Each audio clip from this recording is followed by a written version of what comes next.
नमस्कार दोस्तों, स्वागत है आपका आपके अपने चैनल पर जहां आप प्रतियोगिता परीक्षाओं की प्रैक्टिस करते हैं और अपनी तैयारी को और भी बेहतर करते हैं। तो शुरू करते हैं आज का प्रश्न। प्रश्न है, राष्ट्रपति शासन को अधिकतम कितने समय तक बढ़ाया जा सकता है? तो सही आंसर है ऑप्शन सी, 3 वर्ष। अगला प्रश्न, वित्तीय आपातकाल किस अनुच्छेद के अंतर्गत घोषित किया जाता है? तो सही आंसर ऑप्शन बी, अनुच्छेद 360। अगला प्रश्न, वित्तीय आपातकाल की उद्घोषणा को संसद से कितने समय में स्वीकृति मिलनी चाहिए? तो सही आंसर ऑप्शन सी, 2 माह। अगला प्रश्न, भारत में अब तक वित्तीय आपातकाल कभी नहीं लगा है। अगला प्रश्न, भारतीय संविधान का कौन सा अनुच्छेद वित्त आयोग के गठन से संबंधित है? तो सही आंसर है ऑप्शन सी, अनुच्छेद 280।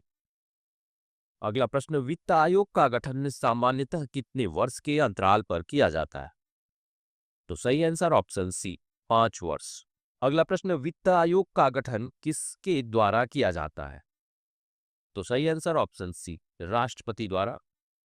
अगला प्रश्न, वित्त आयोग केंद्र सरकार के कुल कर संग्रह में किसकी हिस्सेदारी तय करता है? तो सही आंसर ऑप्शन बी, राज्य सरकारों की। अगला प्रश्न, प्रथम वित्त आयोग का गठन कब किया गया था? तो सही आंसर ऑप्शन सी, 22 नवंबर 1951 को। अगला प्रश्न, प्रथम वित्त आयोग के अध्यक्ष कौन थे? तो सही आंसर ऑप्शन डी, केसी नियोगी।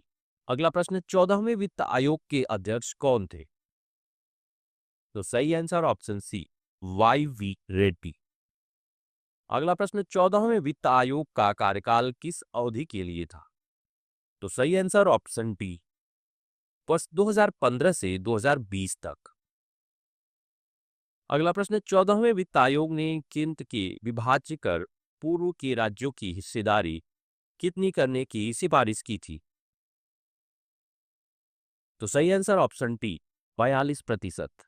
अगला प्रश्न, 15वें वित्त आयोग के अध्यक्ष कौन है? सही आंसर ऑप्शन सी, एन के सिंह। अगला प्रश्न, योजना आयोग किस वर्ष स्थापित किया गया था? तो सही आंसर ऑप्शन बी, वर्ष 1950 में। अगला प्रश्न, योजना आयोग का गठन किसके द्वारा किया गया था? सही आंसर ऑप्शन सी, केंद्रीय मंत्रिमंडल द्वारा। अगला प्रश्न, योजना आयोग का पदेन अध्यक्ष कौन होता था? तो सही आंसर ऑप्शन बी, प्रधानमंत्री। अगला प्रश्न, योजना आयोग के प्रथम उपाध्यक्ष कौन थे? तो सही आंसर ऑप्शन सी, गुलजारी लाल नंदा। अगला प्रश्न, योजना आयोग का मुख्य कार्य क्या था? तो सही आंसर ऑप्शन बी, केंद्र की पंचवर्षीय योजना का निर्माण करना। अगला प्रश्न, योजना आयोग के स्थान पर 1 जनवरी वर्ष 2015 को किस संस्थान का गठन हुआ? तो सही answer option B, NITI Aayog का। अगला प्रश्न, नीति आयोग का पूरा नाम क्या है? तो सही answer option B, national institution for transforming India. अगला प्रश्न, नीति आयोग का उपाध्यक्ष किसके समान दर्जा रखते हैं? तो सही आंसर ऑप्शन सी, भारत सरकार के कैबिनेट मंत्री। अगला प्रश्न, नीति आयोग किस सिद्धांत पर आधारित है? तो सही आंसर ऑप्शन बी, सहकारी संघवाद। अगला प्रश्न, राष्ट्रीय विकास परिषद कब गठित हुई? तो सही आंसर ऑप्शन सी, 6 अगस्त 1952 को। अगला प्रश्न, ओम्बुड्समैन की स्थापना किस देश में हुई थी? तो सही आंसर ऑप्शन बी, स्वीडन में। अगला प्रश्न, भारत में केंद्रीय स्तर पर जन शिकायतों के निवारण हेतु कौन नियुक्त होता है? तो सही आंसर ऑप्शन बी, लोकपाल। अगला प्रश्न, लोकपाल और लोकायुक्त की स्थापना का सुझाव किस आयोग ने दिया था? तो सही आंसर ऑप्शन बी, प्रशासनिक सुधार आयोग ने। अगला प्रश्न, प्रशासनिक सुधार आयोग का गठन किस वर्ष हुआ था? तो सही आंसर ऑप्शन ए, 1966 में। अगला प्रश्न, भारत में लोकपाल विधेयक सर्वप्रथम कब संसद में प्रस्तुत किया गया था? तो सही आंसर ऑप्शन सी, 1968 में। अगला प्रश्न, भारत का पहला राज्य जिसने लोकायुक्त कार्यालय स्थापित किया था वह कौन सा था? तो सही आंसर है ऑप्शन ए, ओडिशा। अगला प्रश्न, उत्तर प्रदेश में लोकायुक्त अधिनियम कब लागू हुआ? तो सही आंसर ऑप्शन बी, 1975 में। अगला प्रश्न, बोहरा समिति का गठन किस वर्ष हुआ था? तो सही आंसर है ऑप्शन सी, 1983 में। अगला प्रश्न, मानवाधिकार संरक्षण अधिनियम लागू कब हुआ था? तो सही आंसर है ऑप्शन ए, 28 सितंबर 1993 को। अगला प्रश्न, राष्ट्रीय मानवाधिकार आयोग का गठन कब हुआ था? तो सही आंसर है ऑप्शन बी, 12 अक्टूबर 1993 को। अगला प्रश्न, राष्ट्रीय मानवाधिकार आयोग का अध्यक्ष कौन होना चाहिए? तो सही आंसर है ऑप्शन ए, उच्चतम न्यायालय का सेवानिवृत्त मुख्य न्यायाधीश। अगला प्रश्न, राज्य मानवाधिकार आयोग के अध्यक्ष की नियुक्ति कौन करता है? तो सही आंसर है ऑप्शन सी, राज्यपाल।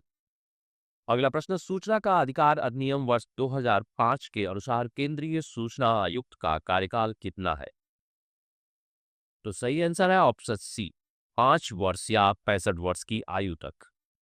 अगला प्रश्न, मंडल आयोग का गठन किस वर्ष हुआ था?